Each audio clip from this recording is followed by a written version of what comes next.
पूज्य बेण विनोद कुंज महाराज जी की कोटि के, पूज्य पंडित भक्तमाली जी की कोटि के, पूज्य पंडित जी की कोटि के, पूज्य गुरुदेव भक्तमाली जी की कोटि के जो महापुरुष हैं, जब ये कहते सुनते हैं तो कहना सुनना नहीं रहता, वे लीला में प्रविष्ट हो जाते हैं। इसलिए कितने अंश भागवत के ऐसे हैं जहां सुखदेव जी के सामने प्रकट हो रही है लीला और जो देख रहे हैं उसी का वर्णन कर रहे हैं, ऐसा समझिए। तो विषयी सुने तो मुमुक्षु हो जाए, मुमुक्षु सुने तो मुक्त हो जाए, और मुक्त सुने तो भगवत लीला में प्रविष्ट हो जाए। ये कथा गौवर वन में जो ब्रह्मचारी जी का कुआं है, जहां अभी भी पूज्य श्री राजा रामदास जी रहते हैं, उसमें बहुत संत थे, श्रृंगारी जी, राजा रामदास जी, एक बाबा और थे, वन विभाग बाबा उनको कहते थे, हरभजन दास जी, कई संत, गार्गी बाई, कई संत वहाँ रहते थे। तो पूज्य गुरुदेव भक्तमाली जी की वहाँ कथा हुई, हम भी थे उस कथा में। 2 समय कथा होती थी रासमंडल पे, सामान्य व्यवस्था थी। महाराज जी को तो व्यवस्था की जरूरत ही नहीं थी, व्यवस्था से ऊपर उठे हुए थे वो तो महाराज जी कथा कह रहे थे, भैया जी मैं उसमें उपस्थित था, उस समय की बात बता रहा हूँ। कथा कह रहे थे महाराज जी, और महाराज जी आंख मूंद कर कथा बोलते थे, मंगलाचरण में ही नेत्र बंद कर लेते, फिर एकाध बार थोड़ा नेत्र खोल के फिर बंद कर लेते, बाकी पूरी 3 घंटे 4 घंटे की कथा नेत्र बंद करके कहते हैं। पूज्य गुरुदेव श्री भक्तमाली जी, और कभी दृष्टि पड़ती तो बस मूल ग्रंथ श्लोकों पर दृष्टि पड़ती, बस और कुछ नहीं। ऐसे आंख मूंद के कहते जैसे लीला देख रहे हैं और बोल रहे हैं। हम जब कर रहे थे, हम भी 5 वर्णियों में एक वर्ण थे, हम भी द्वादशाक्षर का। हम वर्ण में इसलिए लेते थे कि पाठ में मन देना पड़ेगा, और वर्ण में जब करेंगे तो जब भी होता रहेगा, और महाराज जी की वाणी सुनने को मिले, इस भाव से। तो उसमें महाराज जी ने प्रेम सरोवर की लीला का स्मरण किया कि आज प्रथम दिवस नंद महल से चलकर श्याम सुंदर प्रेम सरोवर की ओर आए, और प्रिया जी सखियों के साथ खेलती कूदती हुई प्रेम सरोवर की ओर आई। बस ऐसी वर्णन कर रहे थे जैसे हम बोल रहे हैं। और आज लाल जी ने पहली बार प्रिया जी को देखा, और श्री प्रिया जी ने आज पहली बार लाल जी को देखा। बस इतना ही कह पाए। आंख तो बंद थी और सारा शरीर थर थर कांपने लगे। इतनी जोर से कंपन शरीर में आरंभ हुआ कि महाराज जी ने चौकी पकड़ ली तो पूरी चौकी हिलने लग गई। मुख लाल पड़ गया, नसें उभर आई शरीर की, नासिका फूल गई। प्रेम के लक्षण इतने तीव्र भाव से उदित हो गए, हम वर्णन नहीं कर सकते। और उसका दिव्य प्रभाव यह हुआ कि वहां जितने श्रोता थे सबके अश्रुधारा बहने लगी अपने आप। कोई प्रसंग नहीं करुणा का, सबके ऊपर जैसे वो प्रेम के लक्षणों का साम्राज्य हो गया। अब वही स्थिति महाराज जी की समाप्त ही नहीं हुई। बीच में एक बार नेत्र खोलकर मेरी ओर देखा, जैसे खून उतर आया हो आंखों में, लाल एकदम आंख। फिर नेत्र बंद कर लिए। हमने समझा कि महाराज जी इशारे से कह रहे हैं कीर्तन करो। अब हमारा भी गला रुध गया। अब हम गोविंद जय जय बोल ही न जाए। जैसे तैसे गोविंद जय जय गोपाल जय जय किया, फिर हम भी रोने लगे, हम भी कुछ नहीं बोल पाए। अभी कथा कम से कम 1 घंटे की कथा बाकी थी, पर सब बैठे बैठे रोते रहे। कथा बंद हो गई और फिर बीच में ही कथा का विराम करना पड़ा। आरती हो गई। महाराज जी को उठाकर भीतर कक्ष में ले गए। कुछ भी नहीं पाया, सीधे लेट गए जाके। शाम को फिर कथा का समय हुआ, महाराज जी फिर कथा में बैठ गए। फिर शाम को तो बढ़िया से कथा हुई। अब रात्रि को महाराज जी ने कुछ थोड़ा सा प्रसाद पाया सबके आग्रह से, और महाराज जी लेटे थे और हम धीरे धीरे उनके चरण दबा रहे थे। तो हमको थोड़ी जिज्ञासा थी कि आज महाराज जी को ऐसा क्या हो गया। तो हमने महाराज जी से कहा कि महाराज जी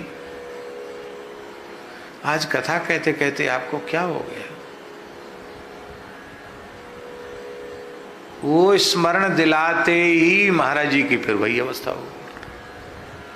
तब हमको लगा कि वो नशा अभी उतरा, महाराज जी वही हैं अभी भी। थोड़ी देर बाद महाराज जी की अश्रुधार बह रही थी और महाराज जी ने कहा, पंडित जी अपने मन की क्या बात कहें, किससे, रस और भाव से अपने को बचाकर कथा कहनी पड़ती है। हम लोग सोचते हैं कि थोड़ा रस और भाव आ जाए। एक महापुरुष की ऐसी अवस्था जो कहते हैं रस और भाव से अपने को बचा करके कथा कहनी पड़ती है। रस का स्पर्श हो जाए आगे फिर बोला नहीं जा सकता।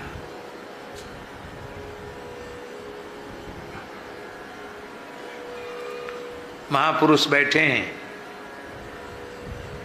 महापुरुष ने कहा कि वो साक्षात महाराज जी प्रिया और लाल जी के मिलन का दर्शन कर रहे थे और उनके प्रथम मिलन में जो प्रेम का आवेग प्रकट हुआ उसका दर्शन करके महाराज जी में प्रेमावेग हो गए। अब ये बात है कि लीला लीला, कथा कथा नहीं रही, कथा लीला हो गई। कथा लीला बन जाती है। टीकमगढ़ में कथा हो रही थी, महाराज जी श्रोता थे और दास वक्ता था। और उसको पूरी कथा नहीं सुनाई क्यों, समय नहीं है। तो गोवर्धन धारण लीला, गोवर्धन की कथा शुरू हुई। आकाश में वर्षा का कोई लक्षण नहीं, और गोवर्धन लीला शुरू की तो इतनी जोर के बादल आए, काले काले बादल, इतनी जोर की गर्जना हुई, बिजली चमकी, क्या हम तो घबरा गए, अब कथा कैसे होगी। वो पतरा, ये वाटरप्रूफ पंडाल नहीं था, पतला वो चांदनी वाला जिसमें धूप भी आर पार जाए और पानी गिरे तो पूरा नीचे जाए, ऐसा पंडाल था। तो मैंने विचार किया कि कथा बंद कर दें, और महाराज जी बैठे। तो हमने महाराज जी की ओर देखा, मैंने पूछा उनसे कि कथा बंद कर दें। तो महाराज जी बोले कहते रहो, लीला हो रही है, अब कथा कथा नहीं है, लीला है। अब इंद्र के कोप की कथा कह रहे हो और कहो बादल न गरजें तो कैसे होगा, बादल गरजने चाहिए। और महाराज जी जब तक गोवर्धन लीला कहते रहे, मूसलाधार पानी बरसा, व्यासपीठ को पूरा छत्ता लगाकर लोग बैठे, बाकी लोग सब पानी से, जहां लोग बैठे थे श्रोता, उनके पूरे पानी बह गया उनके शरीर से। मतलब ऐसा समझो कि जहां पालथी मार के बैठे थे वहां तक तो पानी का इतना इतना प्रवाह चल रहा था। और जैसे ही भगवान ने गोवर्धन को विराजमान कर दिया और इंद्र ने, हमने कहा इस प्रकार इंद्र के मान का मर्दन हुआ और वर्षा बंद हुई। जैसे स्विच दबाने के बाद लाइट बंद हो जाती है, ऐसी वाक्य कहती वर्षा बंद हो गई। तो जब निवास पर गए, महाराज जी भी भीज गए, हम भी भीज गए थे। जब निवास पर गए तो महाराज जी बोले, पंडित जी आज की कथा कथा नहीं रही, आज की कथा लीला हो गई। ये केवल कथा, केवल कथा, केवल कथा जीव के कल्याण का एकमात्र साधन है। चाहे मुमुक्षु हो या साधक हो या विषयी हो अथवा मुक्त हो, मुक्तात्मा तो बिना कथा कहे सुने रह ही नहीं सकते। ऐसी कथा में जिसका मन न लगे, तो श्री परीक्षित कह रहे हैं पुमान विरजेत बिना पशुघ्नात। ऐसी कथा में जिसका मन न लगे वो आत्महत्यारा है। हम आपको सत्य कह रहे हैं मनमोहन शरण जी, दूर दूर से आकर लोग कथा सुन रहे हैं, हमारे निकट वाले लोगों की कथा में तनिक भी श्रद्धा नहीं।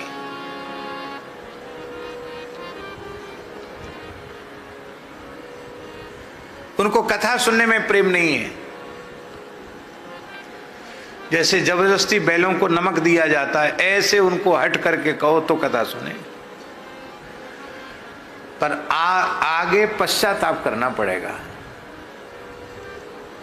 आज हम जो कुछ दो चार अक्षर बोल रहे हैं, इसमें हमारा अपना कुछ भी नहीं है।